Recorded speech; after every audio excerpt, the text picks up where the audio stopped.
J'ai fait une petite pause café et en même temps, un petit moment de Torah. Maintenant, Israël, qu'est-ce qu'Hachem te demande si ce n'est que de le craindre, nous dit la paracha Ekev de la semaine.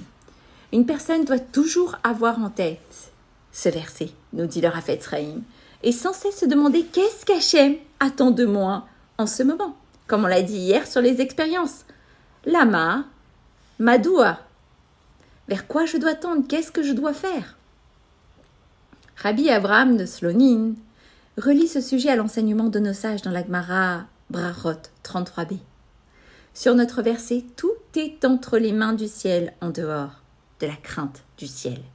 Ainsi, si on conçoit la crainte du ciel comme dure à acquérir malgré tout, elle reste entre les mains de l'homme.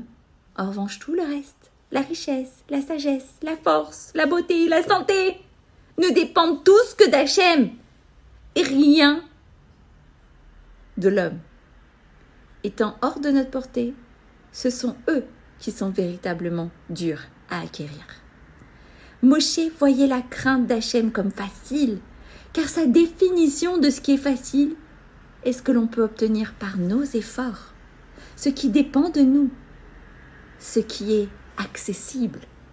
Et même s'il faut beaucoup d'efforts pour craindre Hachem, malgré tout, cette crainte est ce qui est le plus réellement facile, car c'est la seule chose qui dépend de nous et non du ciel.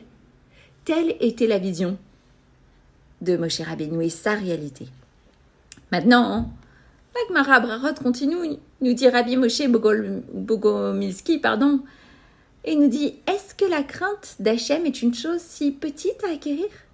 Elle répond « Dans le cas de Moshe, c'est une chose qui est petite. » Et la réponse de la Gemara est incompréhensible, sachant qu'il est écrit « Qu'est-ce qu'Hachem demande de toi et non de Moshe ?» Comment comprendre la Gemara alors à ce sujet sur notre verset? La Gemara nous dit que l'égabé Moshe. Si quelqu'un s'imagine comme étant en présence de Moshe Rabbeinu, ce sera facile pour lui de craindre Hachem et de ne pas effectuer de transgression. Je vous laisse méditer sur ces mots. Bonne journée à tous et à toutes.